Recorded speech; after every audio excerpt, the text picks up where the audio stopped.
sinabi. Ha? Oh, Kinakabahan ako na. bakit? Kung anong mangyayari mo dyan. Ano mo, honest na. Lalo na pagka tumutunog na yung cellphone ko, yung nagre-ring na, ang lakas ng kabog ng dibdib. Kanina sabi ni Daddy, ano, tumatawa ko, bugi sa buting ko. Manang bakit? Ano di alam mo, pakiramdam pag tinatawagan mo ako? Ha? Tawag ka ng tawag, nasa ano ako? Girl, just wanna have fun ako. Tawag ka ng tawag. Storbo ka eh. Nagpapauwi ako eh. Natawa ako doon sa sinabi niya. Natawa ako sa sinabi niya na, sabi ko, kinakabahan ako. Kinakabahan ako kasi nga, pagka tumatawag si Mrs. Magagad kung nasa labas kami, tapos biglang tumawag yung Mrs. Kinakabahan ako. Hindi ko alam kung sasagutin ko, hindi. Tapos sinabi niya, ano sinabi mo? Ano, alam mo na pakiramdam? Gagala ako, tatawag ng tatawag. Now I know kung anong ibig sabihin talaga sinasadya mo hindi sagutin yung tawag ko. Gala-gala Paano magawa mo pagka yung tinatawagan kita pag wala ka sa bahay? Gagala ako. Oo. Tapos naglalakad-lakad na ako. Nung Oo. sabi naglalakad ako.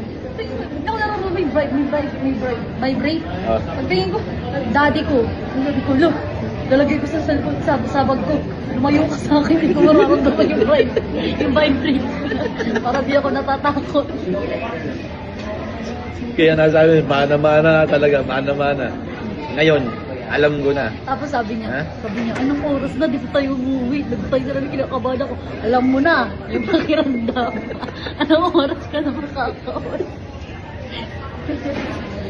Ang ano ko dito, alam ko na ngayon kapag ka tumatawag ako sa'yo, ha? Kapag tumatawag ako sa'yo, tapos hindi mo sinasagot yung phone mo, alam mo may message ko sa'yo, ano? Na, nagbabibrate na, wag mong ilayo, sagutin mo.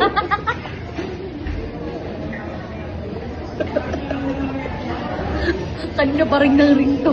Kanina pa, Buksan mo bang buka? na, nagbabibrate na, kanina pa nagre-ring. Buksan mo Wag na mong ilayo sa'yo, buksan mo yun. Susunod, pag tumatawag ako sa'yo, pag hindi ka sumagot, may message kita, ganun message sa'yo.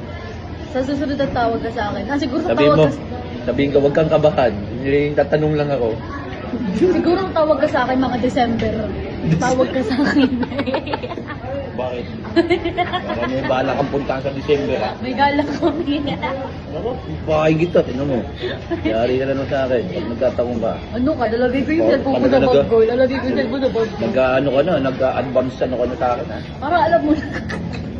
Para alam mo kung kailangan magte-text sa akin ng gano'n. Bahay.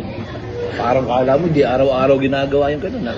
Araw-araw ko tumatawag sa'yo, araw-araw. Diri mo, nakakailang tawag ako. Pakiramdam mo na yung nararamdaman ni Mami ngayon. Nasa galaan tayo, galit na galit siya ngayon. Oh, Tapos pag nasa galaan ako, galit na galit ka din, di ba? Kaya nga eh. Kaya nga kinakabahan ako ngayon eh. Kasi baka mamaya masalubong natin yung galit eh. Alam mo na ngayon. Ramdam. Alam mo na kung pakiramdam. Lesson learned. Nako. Yari tayo nito. Kaya hindi ko alam kung pagawin natin ngayon. Pag-iisip ko ba kung anong gagawin. Biri mo, alas 6 kasi umalis. Tapos alas 10 na sila kakain. 9:03 na. Oh, 9:03 na. Ang tagal naman kasi dito, 18 minutes pa.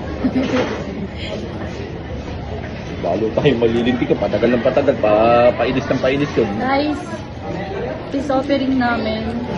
Burger. Burger. May kag.